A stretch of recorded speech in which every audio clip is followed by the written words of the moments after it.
The India opportunity के sidelines में नीलेश शाह इस वक्त हमारे साथ मौजूद हैं। कोटक महिंद्रा एएमसी के ग्रुप प्रेसिडेंट और एमडी हैं। सर, इस इवेंट के साइडलाइंस पर हम आपसे ये जानना चाहेंगे कि जब हम जीडीपी की बात करते हैं, रैपिड फायर से स्टार्ट करते हैं सर। जब हम जीडीपी की बात करते हैं तो 2030 में भारत को आप कहाँ देखते हैं? ये तो हमारे ऊपर है। जब आप एक नाव चलाते हो तो कितनी ज़ोर से आप रोविंग करते हो, उसके ऊपर से नाव की स्पीड तय होगी। हम ज़ोर से चलेंगे तो यहाँ से बहुत ऊपर जा सकती है, धीरे धीरे चलाएंगे तो यहाँ से कम जाएगी। सर, नाव की जो एनालॉजी आपने दी है, अभी डिस्कशन में जो आपने एक और नाव की एनालॉजी दी थी, उस पर हम अपने दर्शकों को आपसे ये पूछना चाहेंगे दर्शकों के लिए कि आपने कहा था कि जब समुद्र में उफान आता है तो हर नाव ऊपर जाती है। जिस नाव में छेद होता है वो भी ऊपर जाती है और जिस नाव में नहीं होता है, जिस नाव में छेद होता है वो डूब जाती है। भारत एक राइजिंग टाइड है। यहाँ पे सारी कंपनीज, सारे लोग अच्छे करेंगे, बट जो कंपनीज में गवर्नेंस के इश्यू है, जो माइनॉरिटी शेयर होल्डर से चीट करते हैं, जो धंधे पे ध्यान देने की जगह पे और चीज़ों पे वक्त जाया करते हैं, वो बोट लिफ्ट नहीं होगी, वो समंदर में डूब जाएगी। सर, तो इन सेक्टर्स को कैसे पहचाना जाएगा? मुझे हर कोई कहता है कि एक प्रमोटर को, एक अच्छी कंपनी को ढूंढना मुश्किल है, बट भारत में ज़्यादातर लोगों ने अरेंज मैरिज की होगी एंड हमारे यहाँ डाइवोर्स रेट तो बहुत कम है। तो आप लोगों ने अपने लिए, अपने बच्चों के लिए अरेंज मैरिज के जरिए एक अच्छा घर ढूंढ निकाला, एक अच्छा दूल्हा दुल्हन ढूंढ निकाली, तो एक अच्छा प्रमोटर ढूंढने में क्या तकलीफ हो सकती है। सवाल यह है कि आप मेहनत करेंगे कि नहीं। जितनी मेहनत आपने दूल्हा दुल्हन ढूंढने के लिए लगाई, उतनी मेहनत अच्छे प्रमोटर के पीछे लगाइए, आप सक्सेसफुल होंगे। और अगर वो मेहनत नहीं करनी है तो म्यूचुअल फंड के जरिए निवेश करिए। हम वो मेहनत कर रहे हैं। सर, तो एक अच्छा प्रमोटर ढूंढने के लिए ये ज़रूरी है कि ईज़ ऑफ डूइंग बिजनेस को पूरी तरह से, अच्छी तरह से लागू होना ज़रूरी है देश के अंदर। तो इस वक्त आप ईज़ ऑफ डूइंग बिजनेस को लेकर क्या चैलेंजेस देखते हैं और साथ ही साथ क्या अपॉर्चुनिटीज़ देखते हैं उस सेक्टर में? ईज़ ऑफ डूइंग बिजनेस जरूरी है, बट क्या सचिन तेंदुलकर हमेशा यही मांगेगा कि मुझे बैटिंग पिच पे बैटिंग करने को मिले? सचिन तेंदुलकर इसलिए बना बिकॉज उन्होंने बैटिंग पिच के साथ बॉलिंग पिच पे भी बैटिंग की। 5th डे पे जब पिच तहस नहस हो जाती थी तब भी वो खेले। तो एंटरप्रेन्योर ऐसा होना चाहिए जो बैटिंग पिच और बॉलिंग पिच, पहले दिन की पिच और 5वें दिन की पिच, दोनों पे खेले।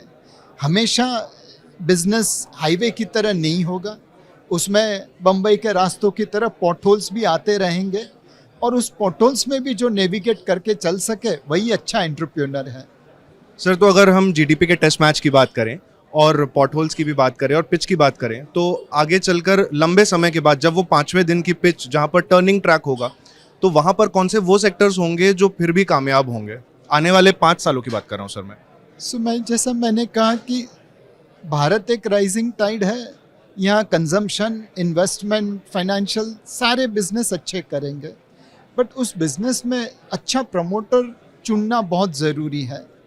हमने पास्ट में देखे हैं कि जब आप एक गलत प्रमोटर के ऊपर दाव लगाते हो तो आप जनरली परेशान होते हो, डिसअपॉइंट होते हो। आपको हमेशा ऐसे प्रमोटर के साथ निवेश करना चाहिए जिसका कोई विजन हो, जिसे दुनिया में कुछ बनना है। दूसरा, जिसमें एग्जीक्यूशन करने की क्षमता हो, और तीसरा, जो अपने माइनॉरिटी शेयर होल्डर्स को रिस्पेक्टफुली ट्रीट करें। Find those promoters, those businesses which have vision, execution and respect for minority share holders. अगर इसमें आपने ढूंढ लिया तो पैसा बन जाएगा। सर, मेगा ट्रेंड्स की बात करते हैं। आने वाले इस दशक में कौन से मेगा ट्रेंड्स हैं वो जो आप इस वक्त देख रहे हैं? बहुत सारे मेगा ट्रेंड होंगे। इंफ्रास्ट्रक्चर में 1947 से 2013 के बीच में जितना इंफ्रास्ट्रक्चर बना, मोटा मोटा उतना ही 2014 से 2024 के बीच में बन रहा है। कंजम्पशन की बात करें तो एक समय था जब भारतीय रोटी कपड़ा मकान पे ध्यान दे रहे थे। $2600 से ज़्यादा पर कैपिटा जीडीपी होगी, तो अब वो एजुकेशन, एंटरटेनमेंट, ट्रैवलिंग, इनके ऊपर ध्यान देंगे। तो ये सारे सेक्टर बढ़ते रहेंगे। पर एक सेक्टर जो मुझे बहुत अच्छा लगता है, जो प्रोबेबली टेक सेक्टर की तरह आगे बन सकता है, वो मैन्युफैक्चरिंग इन इंडिया थीम है। चाइना प्लस वन की वजह से दुनिया की ग्लोबल कंपनीज भारत से आउटसोर्सिंग करने को तैयार हैं। सरकार ने जो इंफ्रास्ट्रक्चर खड़ा किया है लॉजिस्टिक साइड के ऊपर, उसका बेनिफिट मैन्युफैक्चरिंग को मिलेगा। अगर हम मैन्युफैक्चरिंग में सेल्फ गोल नहीं करें, ग्लोबल सप्लाई चेन में पार्टिसिपेट करें, तो यहाँ पे बहुत अच्छा रिटर्न बन सकता है।